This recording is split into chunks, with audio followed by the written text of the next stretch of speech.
milionário se disfarça de lixeiro e é humilhado em seu próprio restaurante. Mas o que ele fez de seguida deixou todos de boca aberta. Augusto Mendonça ajeitou a gravata italiana pela terceira vez diante do espelho de sua cobertura nos Jardins, em São Paulo.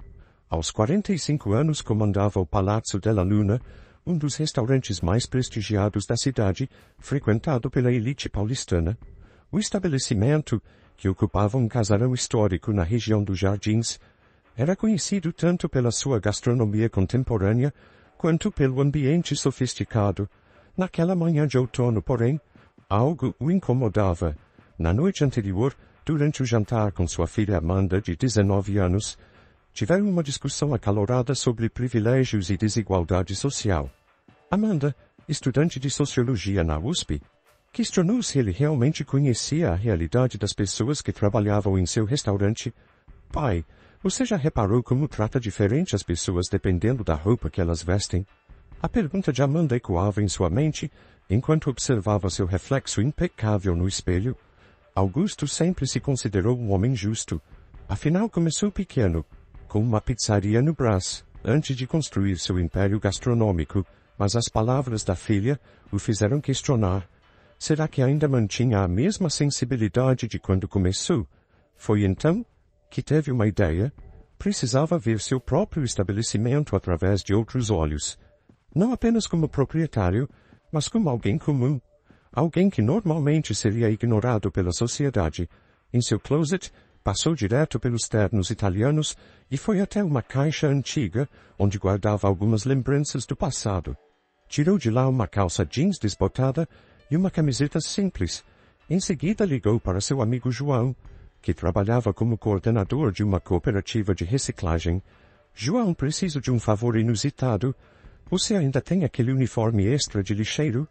2 horas depois, Augusto mal reconhecia o homem que o encarava no espelho. O uniforme laranja desbotado, um pouco largo em seu corpo, normalmente coberto por ternos sob medida, completava a transformação. Passou as mãos pelo rosto, sentindo a barba por fazer que, propositalmente, deixou crescer nos últimos dias. Seu plano era simples. Passaria uma semana frequentando seu próprio restaurante como cliente, mas vestido como um trabalhador comum. Queria entender como seu estabelecimento tratava pessoas de diferentes classes sociais.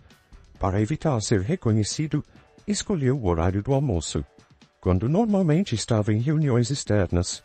Enquanto dirigia seu carro mais modesto, um Gol antigo que mantinha para ocasiões em que não queria chamar atenção, Augusto sentia uma mistura de ansiedade e apreensão. Estacionou a algumas quadras do restaurante em uma rua menos movimentada. Ao se aproximar da entrada do restaurante, seu coração acelerou. Por trás das grandes janelas de vidro, podia ver o ambiente elegante que ele mesmo havia criado. Mesas perfeitamente arrumadas com toalhas brancas impecáveis, arranjos de flores frescas, garçons em trajes formais circulando com desenvoltura.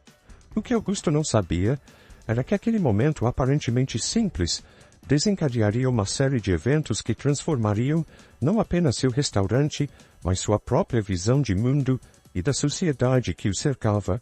O homem que entrou por aquela porta naquela manhã de outono não seria o mesmo a sair dela. O aroma familiar dos pratos sendo preparados na cozinha atingiu Augusto assim que ele cruzou a porta do Palazzo della Luna. Era estranho estar ali como um estranho, em seu próprio estabelecimento.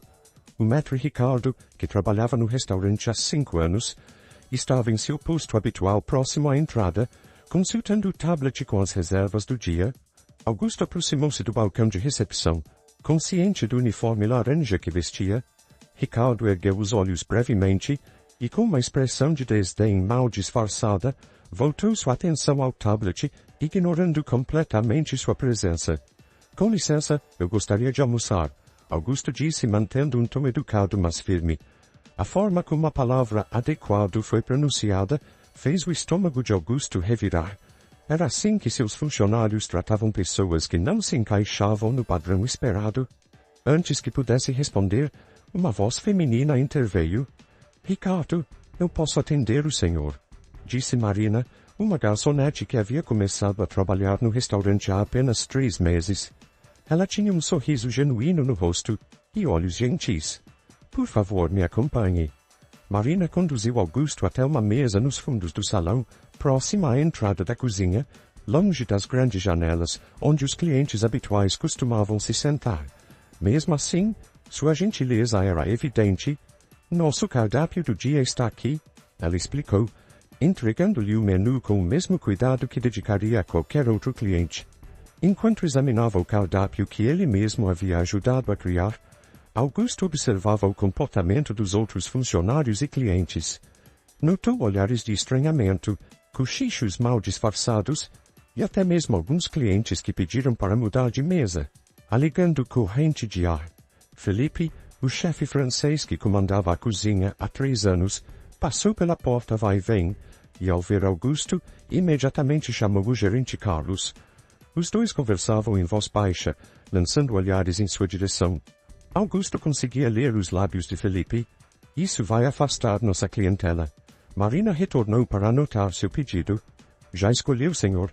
Posso sugerir o prato do dia? É uma pescada amarela grelhada com risoto de limão siciliano.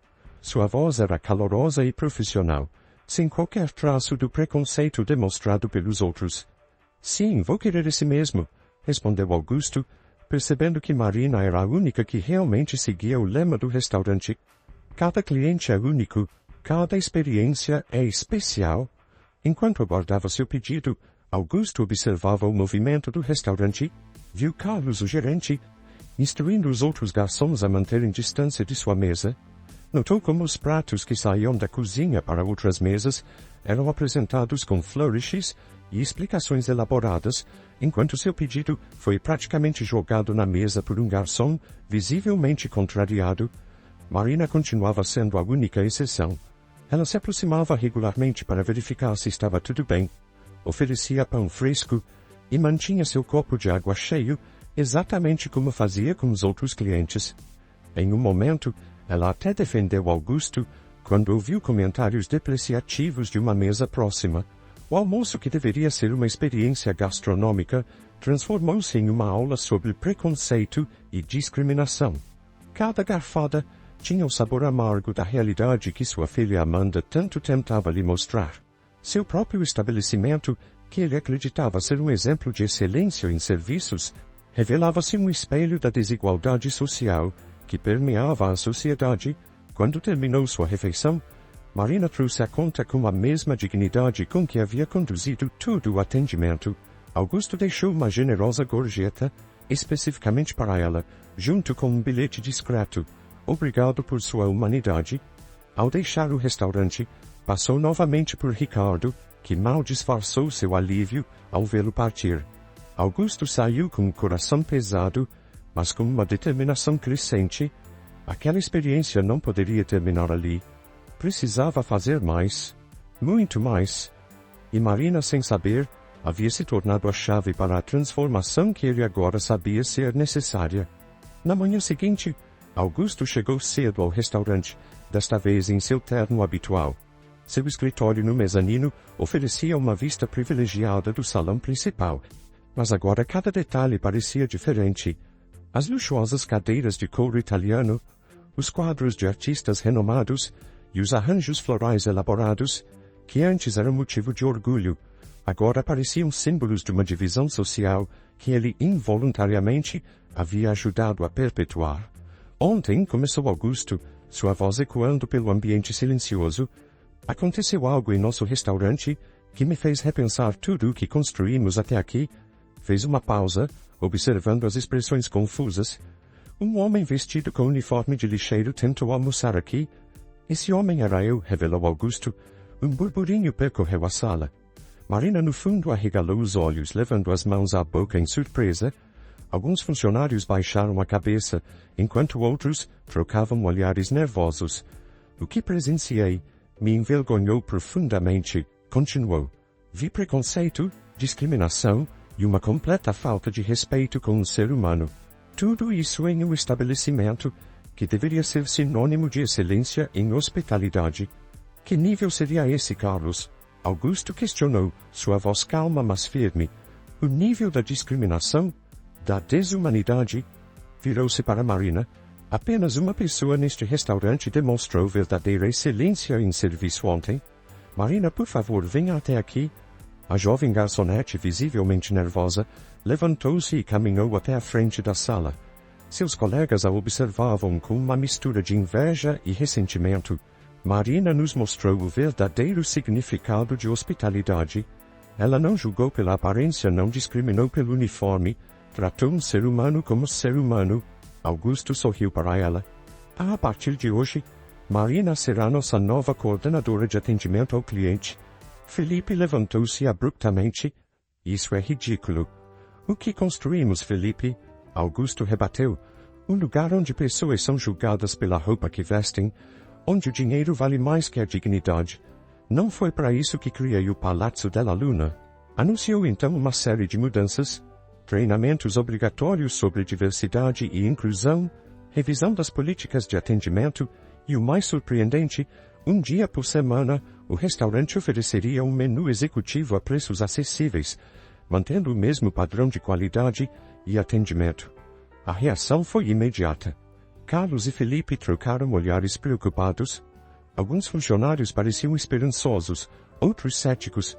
Marina, ainda ao lado de Augusto, tinha lágrimas nos olhos. Sei que nem todos concordam com essas mudanças, concluiu Augusto, mas não estou pedindo permissão, estou anunciando uma nova era para o Palazzo della Luna. Quem não se adaptar a essa nova filosofia, está livre para procurar outras oportunidades. Após a reunião, enquanto os funcionários se dispersavam em pequenos grupos sussurrantes, Marina aproximou-se de Augusto. Senhor Mendonça, eu não sei o que dizer. Não diga nada, ele respondeu. Apenas continue fazendo seu trabalho como sempre fez. Você me ajudou a enxergar algo que estava bem na minha frente, mas eu me recusava a ver. O que Augusto não sabia era que aquela reunião seria apenas o começo de uma batalha muito maior. Enquanto caminhava para seu escritório, podia sentir os olhares de Carlos e Felipe em suas costas. A resistência às mudanças seria forte, e os próximos dias provariam que transformar uma cultura enraizada seria muito mais desafiador do que imaginava. Os dias que se seguiram à reunião foram tensos no Palazzo della Luna. As mudanças anunciadas por Augusto começaram a ser implementadas, mas a resistência era palpável em cada canto do restaurante. Marina, em seu novo cargo de coordenadora de atendimento, enfrentava obstáculos diários. Durante o primeiro treinamento de diversidade e inclusão, conduzido por uma consultoria especializada, Carlos e Felipe sentaram-se no fundo da sala, trocando sorrisos irônicos e fazendo comentários em voz baixa. Vários funcionários, claramente influenciados pela postura dos superiores, mantinham uma atitude de desinteresse. O problema não é só implantar novas regras, Marina confidenciou a Augusto durante uma reunião de acompanhamento, é mudar a mentalidade das pessoas. Alguns funcionários mais antigos me tratam como se eu fosse uma traidora. Augusto percebia que a situação era ainda mais complexa do que imaginava. Em sua mesa, acumulavam-se relatórios preocupantes, reservas canceladas após vazamento de informações sobre as mudanças, comentários negativos em redes sociais, questionando a nova direção do restaurante e até mesmo alguns fornecedores tradicionais começando a criar dificuldades nas entregas. A primeira semana do menu executivo acessível foi particularmente reveladora. Na véspera do lançamento, Felipe apresentou um cardápio simplificado, que em nada lembrava a qualidade usual do restaurante. É o que podemos oferecer pelo preço proposto, justificou-se com um sorriso cínico. Não foi isso que combinamos, Felipe. Augusto confrontou o chefe. O menu executivo deve manter nosso padrão de qualidade. Se precisar ajustar os custos, podemos rever nossos fornecedores ou reduzir nossa margem de lucro. O chefe francês estufou o peito. Monsieur Mendonça, não posso comprometer minha reputação servindo comida de bistrô em um restaurante fine dining. Tenho uma reputação a zelar. Marina, que acompanhava a discussão, interviu com uma sugestão. E se criássemos versões criativas de pratos tradicionais brasileiros, podemos manter a sofisticação usando ingredientes locais de qualidade, mas com apresentação contemporânea. A ideia era brilhante, mas Felipe reagiu como se tivesse sido insultado. No dia seguinte, coincidentemente, vários ingredientes fundamentais para o menu executivo não foram entregues, obrigando o restaurante a improvisar no último momento. Apesar das tentativas de sabotagem, o primeiro dia do menu executivo surpreendeu a todos. O salão, normalmente ocupado apenas pela elite paulistana, ganhou nova vida com uma clientela diversificada. Professores, artistas, estudantes e trabalhadores locais misturavam-se aos clientes habituais, criando uma atmosfera vibrante e única.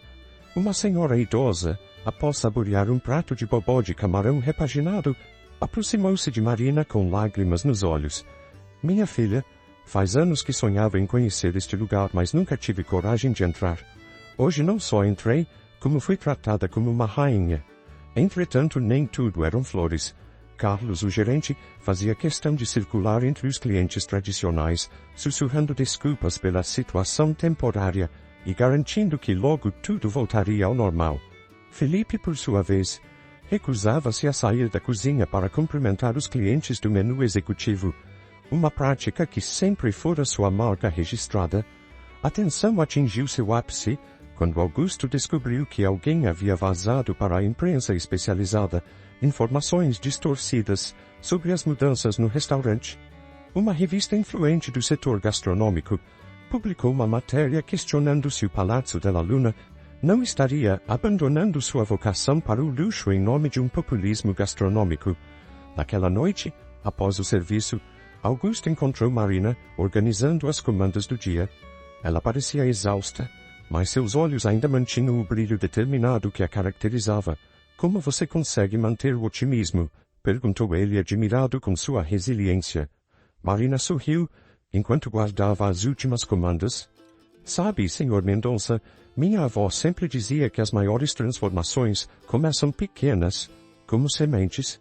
Algumas pessoas vão tentar arrancar essas sementes, outras vão tentar impedir que elas recebam água e sol.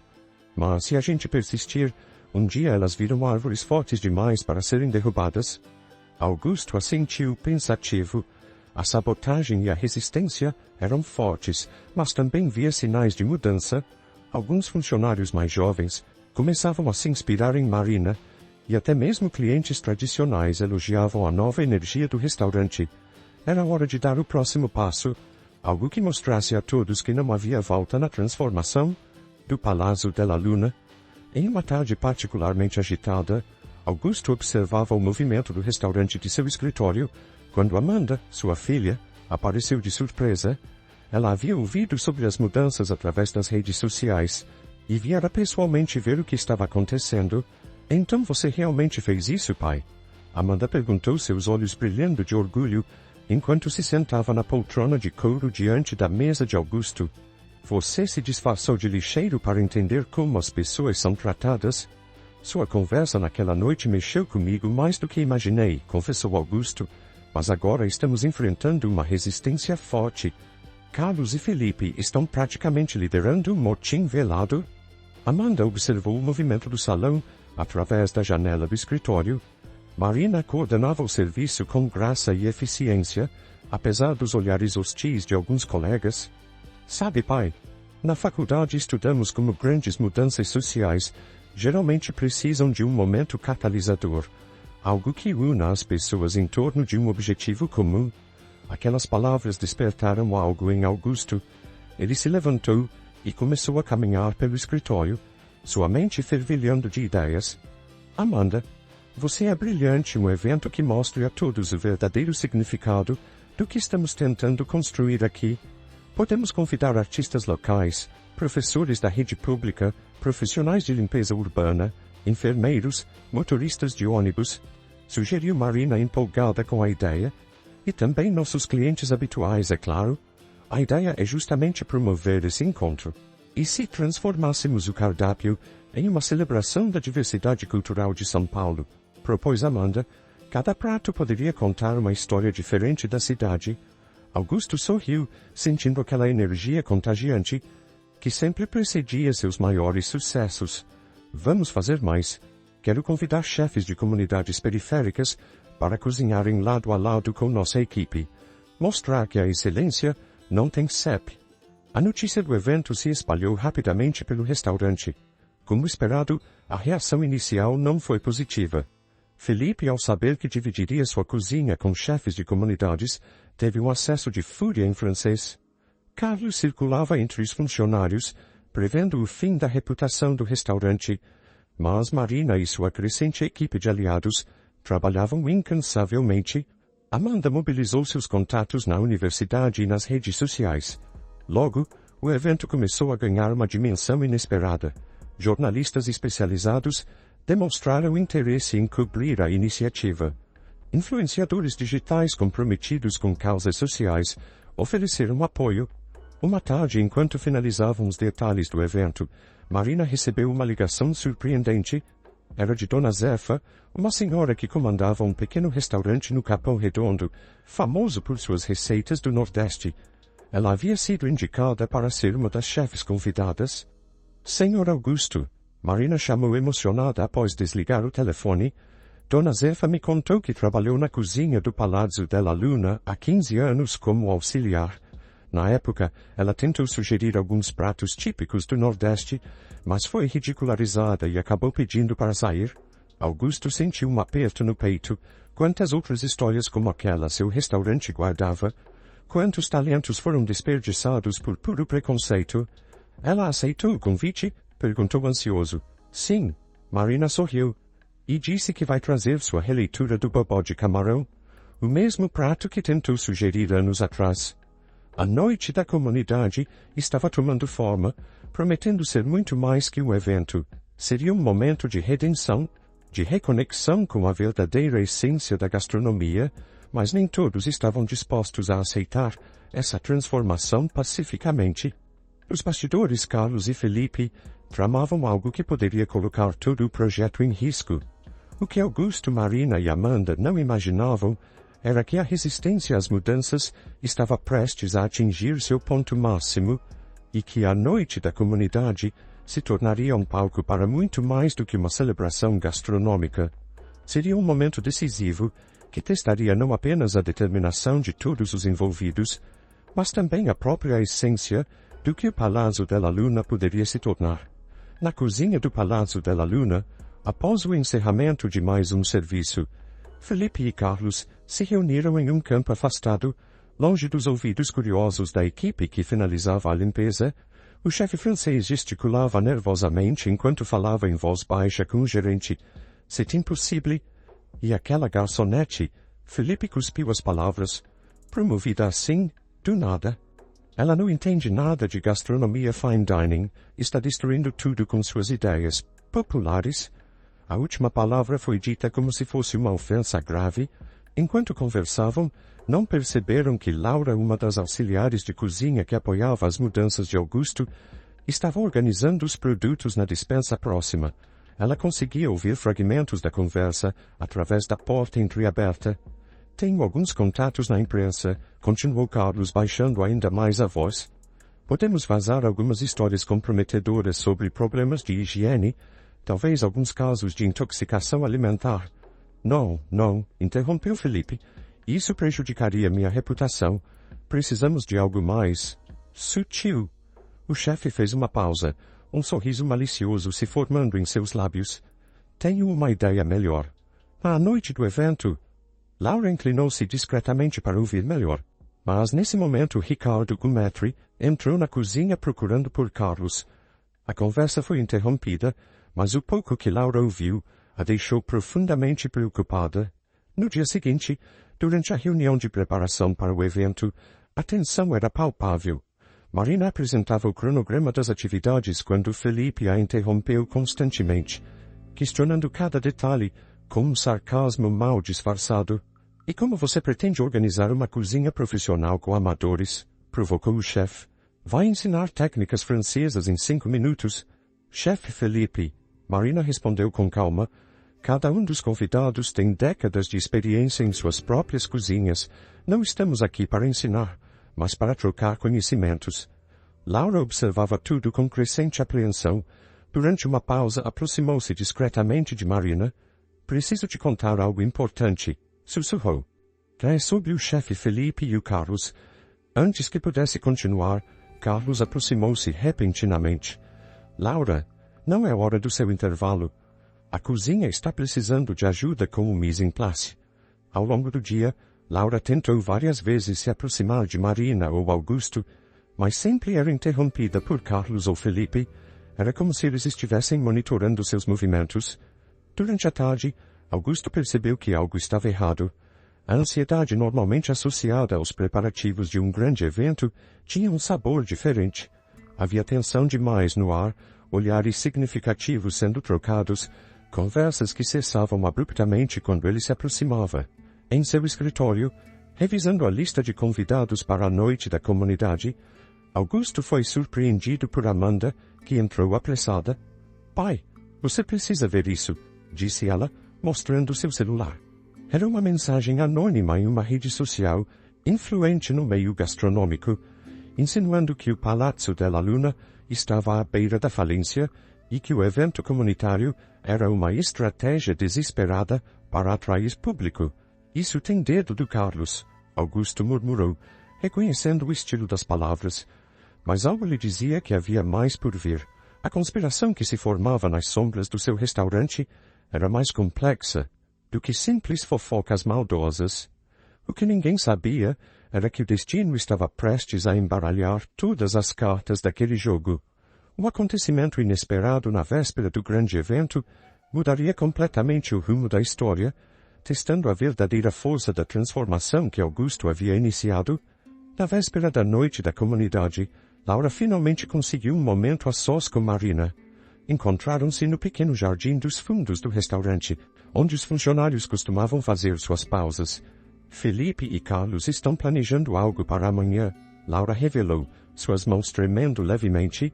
Ouvi eles falando sobre sabotar os equipamentos da cozinha e perder algumas entregas importantes. Querem que o evento seja um fracasso. Marina sentiu um frio na espinha. Precisamos contar ao Sr. Augusto imediatamente. Mas quando se viraram para entrar, depararam-se com Carlos parado à porta, seus olhos faiscando de raiva. Então temos uma espiã na equipe, disse ele, sua voz carregada de ameaça.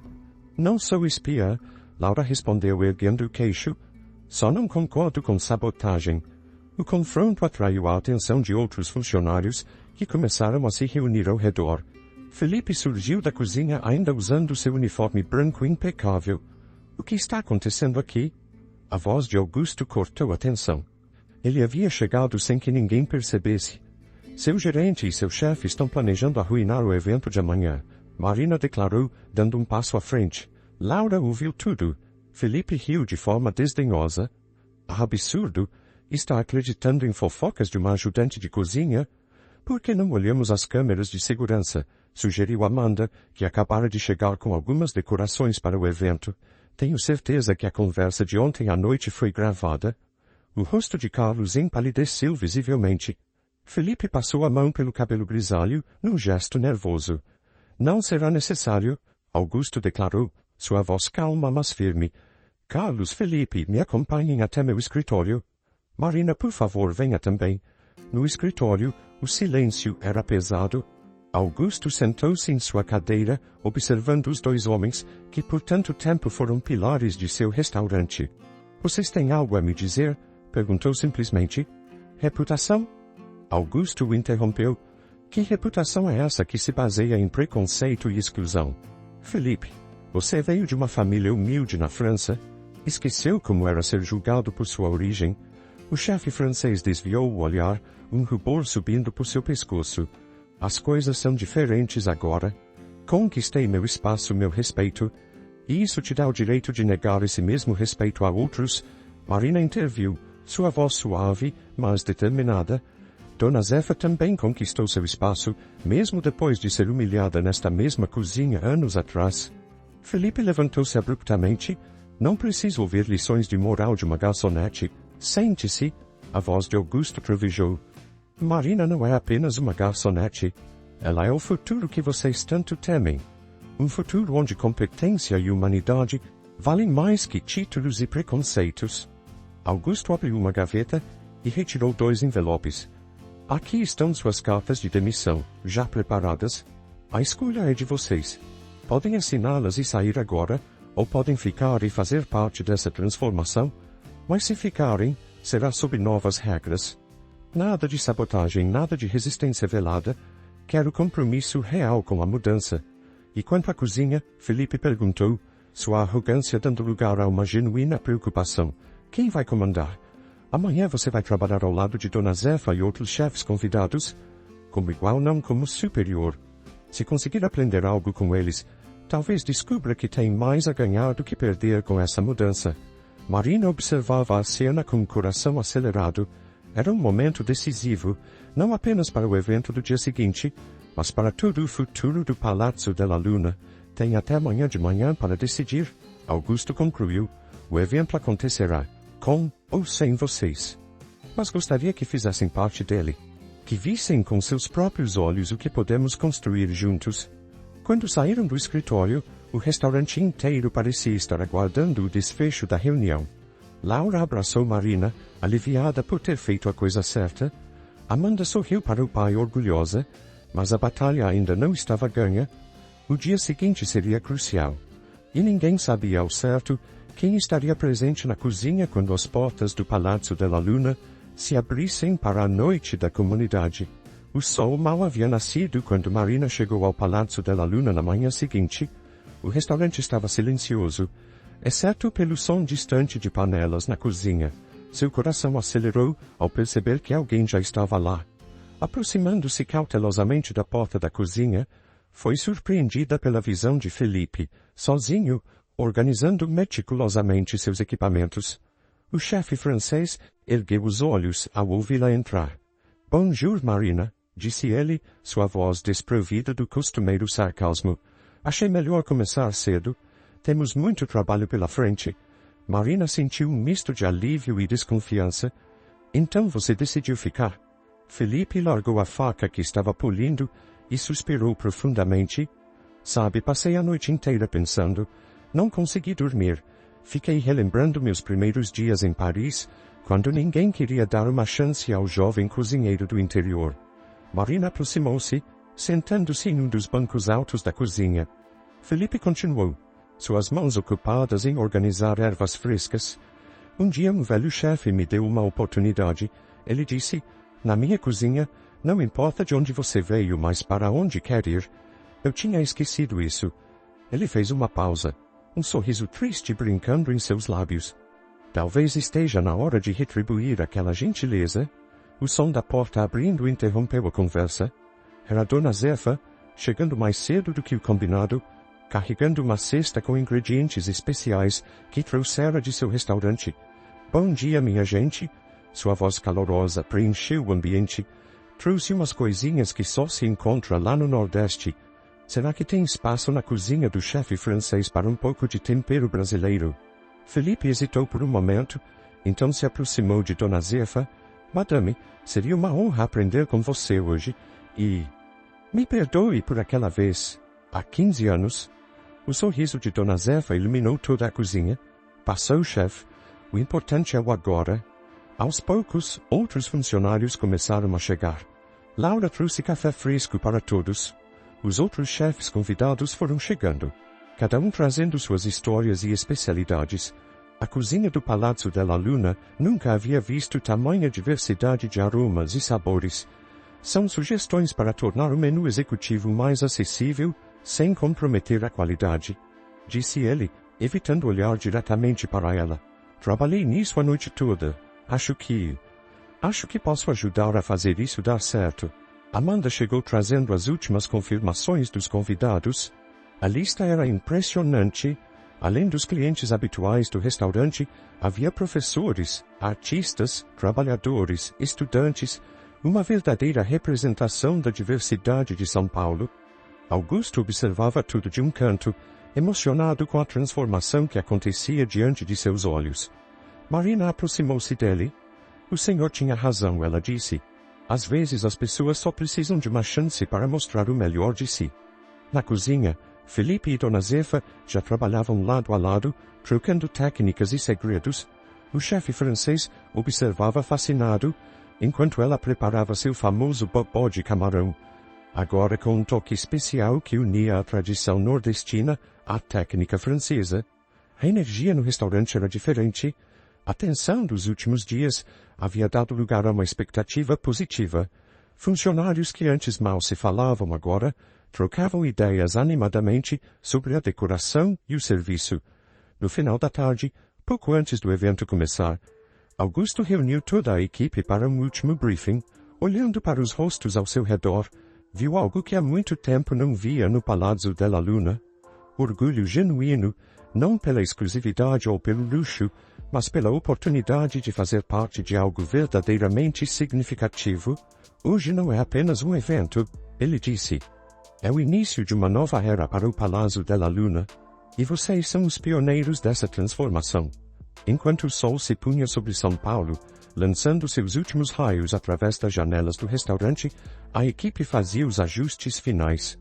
Em poucas horas, as portas se abririam para a Noite da Comunidade, um evento que prometia ser muito mais do que uma celebração gastronômica. Seria a prova de que a verdadeira excelência não conhece barreiras sociais. As luzes do Palazzo della Luna cintilavam na noite paulistana, quando os primeiros convidados começaram a chegar. O saguão de entrada, normalmente austero em sua elegância, havia sido transformado. Fotografias em preto e branco cobriam as paredes, mostrando cenas do cotidiano da cidade. Feirantes, artistas de rua, trabalhadores, todos capturados em momentos de dignidade e beleza por fotógrafos de diferentes comunidades. Marina, usando um elegante conjunto preto com um broche dourado que havia pertencido à sua avó, coordenava a recepção com uma mistura perfeita de profissionalismo e calor humano. Ricardo, que surpreendentemente decidira ficar, estava ao seu lado, aprendendo uma nova forma de recepcionar as pessoas. Bem-vindos ao Palazzo della Luna. Marina sorria genuinamente feliz ao ver a diversidade dos convidados chegando. Executivos internos caros sentavam-se ao lado de professores da rede pública. Artistas consagrados dividiam mesa com artesãos de feiras populares. Na cozinha, uma revolução silenciosa acontecia. Felipe e Dona Zefa comandavam um balé sincronizado de sabores e técnicas. O chefe francês observava maravilhado, enquanto a senhora nordestina finalizava seu bobó de camarão com um toque de azeite de dendê defumado. Magnifique! Exclamou ele provando o molho. Este dendê? Como nunca pensei nisto antes. Dona Zefa sorriu, seus olhos brilhando. Às vezes a gente precisa voltar às raízes para encontrar o futuro, né não, chefe? Os pratos que saíam da cozinha eram uma celebração da diversidade gastronômica. Releituras sofisticadas de pratos populares se misturavam a clássicos da alta gastronomia com toques brasileiros. Carlos, transformado em seu novo papel, coordenava o serviço com uma atenção especial para que cada mesa recebesse a mesma excelência no atendimento. Amanda circulava entre os convidados, registrando histórias e reações. Uma senhora idosa, antiga costureira do Brás, chorou ao provar um prato que lembrava sua infância. Um jovem grafiteiro da periferia conversava animadamente com um crítico gastronômico sobre a fusão de sabores em seu prato. No meio da noite, Augusto subiu ao pequeno palco montado em um canto do salão. O burburinho das conversas foi diminuindo naturalmente, até que um silêncio expectante tomou conta do ambiente. Há algumas semanas, começou ele, este restaurante era apenas mais um templo da gastronomia exclusiva. Hoje, olho para este salão e vejo algo muito mais valioso. Vejo São Paulo em sua verdadeira essência, diversa, vibrante, real. Sua voz embargou levemente quando continuou. Aprendi que excelência não tem classe social, que respeito não deveria depender do que vestimos ou de quanto podemos pagar. Esta noite não é apenas um evento, é um compromisso que assumimos com nossa cidade. Neste momento, chamou Marina e toda a equipe para se juntar a ele. Felipe e Dona Zefa vieram da cozinha ainda em seus aventais. Laura, Carlos, Ricardo e todos os outros funcionários formaram uma linha ao lado de Augusto. Este é o verdadeiro Palazzo della Luna, declarou. Um lugar onde a gastronomia une pessoas, ao invés de separá-las. Onde cada prato conta uma história, e cada cliente é parte dessa história. Os aplausos que seguiram foram ensurdecedores. Pessoas se abraçavam, algumas choravam. A energia no salão era palpável, como se uma barreira invisível tivesse finalmente sido derrubada. Mas o momento mais tocante da noite ainda estava por vir. Quando os convidados começaram a se dispersar, um grupo de jovens da periferia, participantes de um projeto social de gastronomia, pediu para conhecer a cozinha. Felipe, sem hesitar, abriu as portas de seu antigo reino. Venham, disse ele com um sorriso genuíno. Deixem-me mostrar onde a mágica acontece. E talvez, acrescentou trocando um olhar cúmplice com Dona Zefa, possamos aprender uns com os outros. A noite da comunidade estava chegando ao fim, mas seu impacto apenas começava. O que ninguém sabia era que entre os convidados estava alguém que transformaria aquela experiência em algo ainda maior. Algo que mudaria não apenas o Palácio de la Luna, mas a forma como toda a cidade via a gastronomia e a inclusão social. Na manhã seguinte à noite da comunidade, o Palácio de la Luna amanheceu diferente. Não eram apenas as fotografias nas paredes ou os arranjos mais descontraídos nas mesas. Era algo no ar, uma energia nova que parecia ter impregnado cada canto do restaurante. Marina chegou cedo, como de costume, e encontrou uma pequena multidão aguardando na porta. Pessoas que haviam ouvido falar do evento da noite anterior queriam conhecer o restaurante que estava quebrando paradigmas. Entre eles estava Helena Santos, uma influente colunista social que tradicionalmente criticava iniciativas de inclusão no mundo da alta gastronomia. Ela havia comparecido à noite da comunidade discretamente, sem se identificar, e agora retornava com um propósito. Preciso falar com o Sr. Mendonça, disse ela a Marina. O que presenciei ontem precisa ser compartilhado. Quando Augusto chegou, encontrou Helena em seu escritório. A colunista, conhecida por sua língua afiada, estava visivelmente emocionada. Em 30 anos cobrindo eventos sociais, começou ela, nunca vi nada parecido. A forma como vocês conseguiram manter a excelência enquanto derrubavam barreiras. Isso não é apenas uma história de gastronomia, é uma lição para toda a sociedade. Sua coluna, publicada naquela mesma tarde, viralizou nas redes sociais. Palácio de la Luna, a revolução silenciosa da gastronomia paulistana, dizia o título. O texto falava não apenas da qualidade da comida, mas principalmente da dignidade com que todas as pessoas eram tratadas. O telefone do restaurante não parava de tocar. Outros estabelecimentos queriam saber mais sobre o programa de menu executivo acessível. Jovens chefes de comunidades periféricas perguntavam sobre oportunidades de estágio. Empresários questionavam como poderiam implementar políticas similares em seus negócios. Felipe, surpreendendo a todos, propôs a criação de um programa de mentoria. Por que não abrimos nossa cozinha regularmente para jovens talentos das periferias? Sugeriu durante uma reunião. Podemos ensinar técnica francesa, mas também aprender com suas experiências e criatividade. Dona Zefa, que havia sido convidada para ser consultora permanente do restaurante, expandiu a ideia. E que tal um festival mensal de gastronomia comunitária? Cada mês podemos destacar a culinária de uma região diferente do Brasil, com chefes locais como convidados especiais. O impacto se espalhou pela cidade como ondas em um lago. Outros restaurantes renomados começaram a repensar suas políticas. A imprensa especializada passou a dar mais atenção à gastronomia das periferias. Eventos que antes eram exclusivos começaram a abrir espaço para uma maior diversidade. Amanda, capturando um momento histórico, iniciou um documentário sobre a transformação do Palácio de la Luna e seu efeito na cidade. Suas câmeras registravam não apenas as mudanças no restaurante, mas as histórias pessoais de transformação.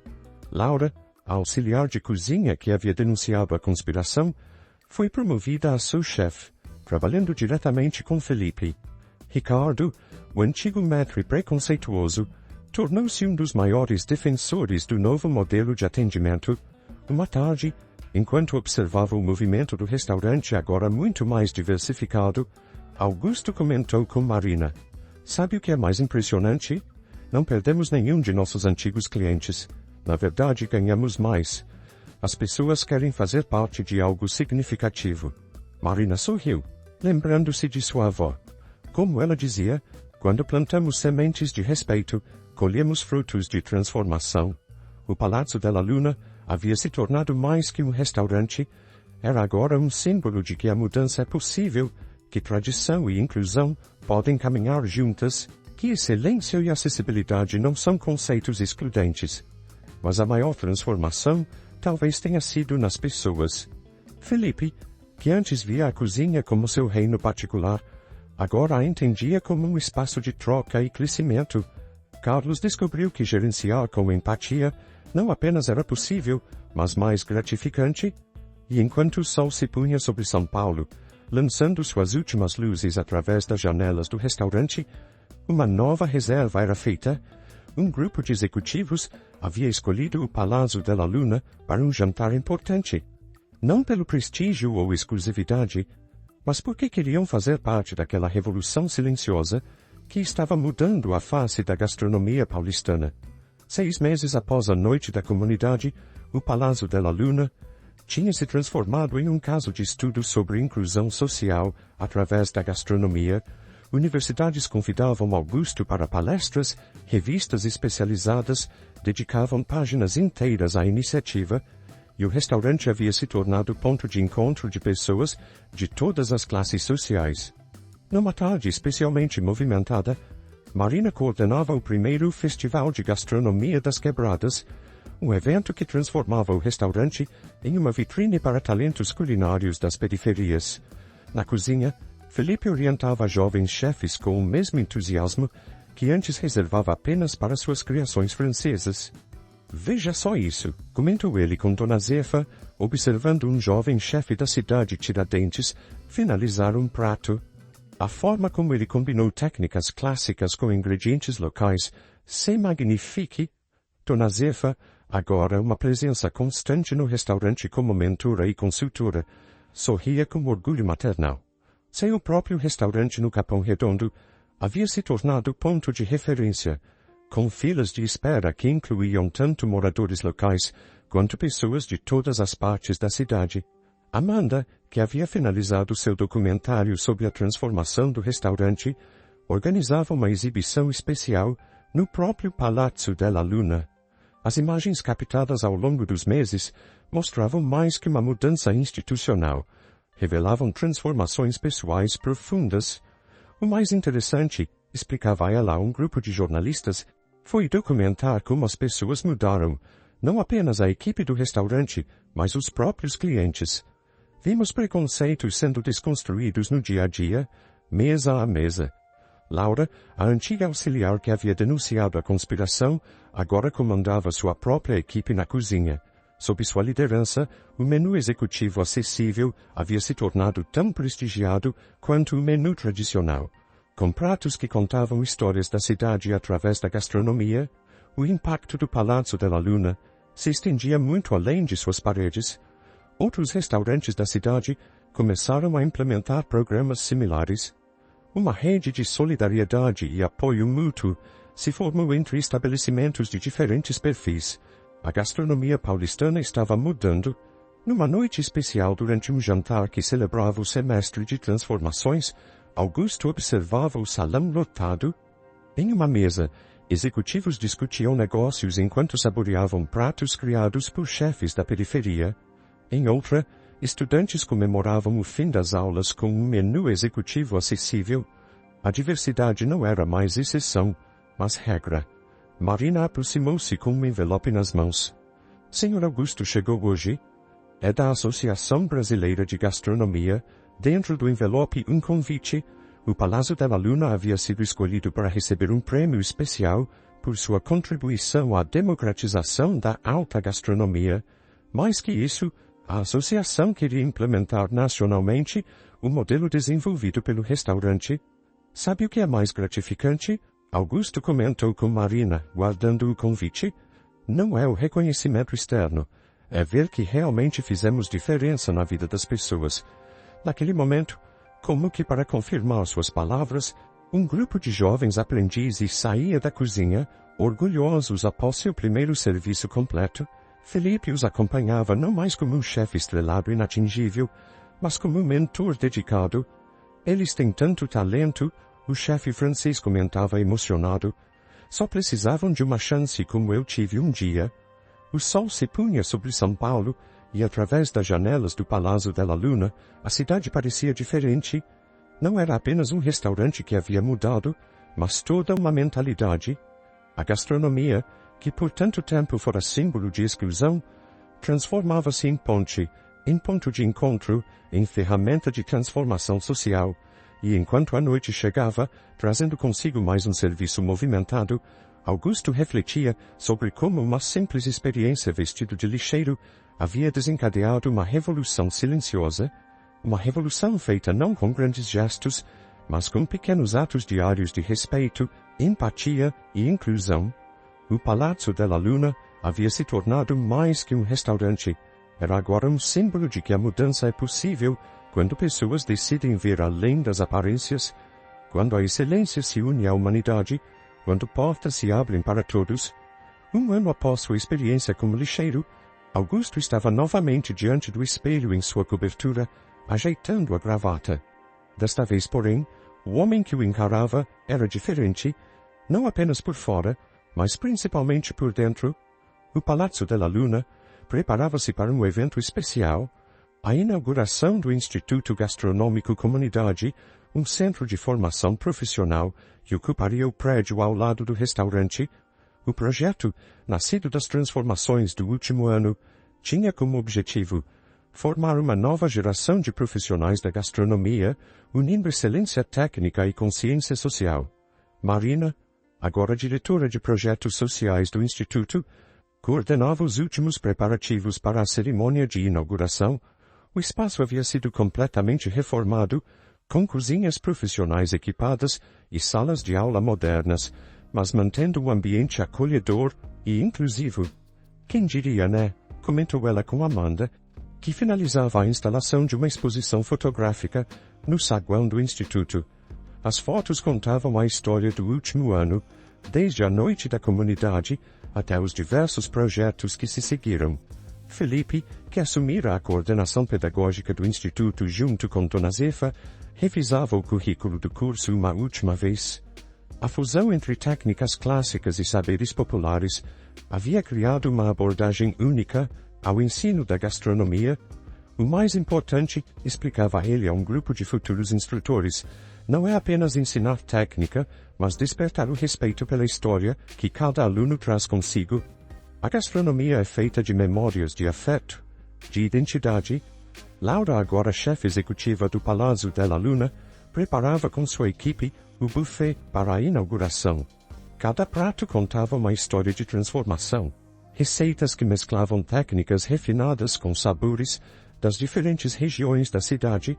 Quando os convidados começaram a chegar, Augusto observava com emoção a diversidade do público. Chefes renomados conversavam animadamente com cozinheiras de comunidade. Empresários trocavam experiências com jovens empreendedores da periferia.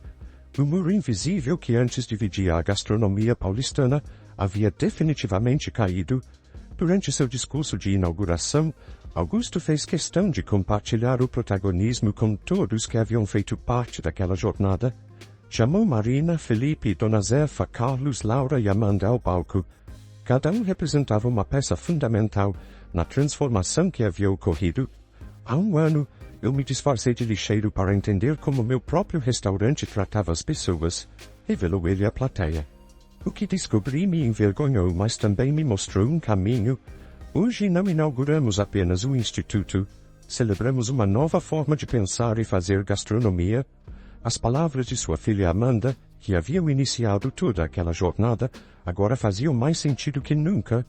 A verdadeira transformação começava quando pessoas privilegiadas usavam seu poder para abrir portas, não para fechá-las.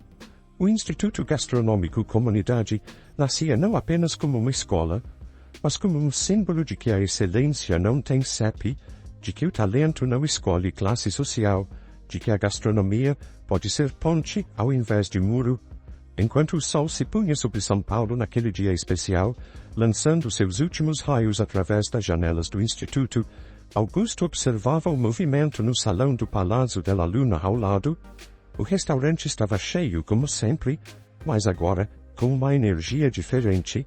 Não era mais apenas um templo da gastronomia, era um espaço de encontros, de transformações, de possibilidades. Marina aproximou-se com uma taça de champanhe. A nossa revolução silenciosa, brindou ela, não tão silenciosa assim. Sorriu Augusto, observando o burburinho alegre que preenchia tanto o instituto quanto o restaurante. E com certeza não apenas nossa. O Palazzo della Luna havia se transformado em muito mais que um restaurante de sucesso. Tinha se tornado um catalisador de mudanças, provando que quando abrimos nossos espaços e nossos corações para a diversidade, todos crescem juntos. E assim, enquanto a noite caía sobre a cidade, uma nova era da gastronomia paulistana se consolidava, uma era em que a excelência e a inclusão caminhavam juntas, em que cada prato contava uma história de transformação, em que cada pessoa, independentemente de sua origem, tinha um lugar à mesa.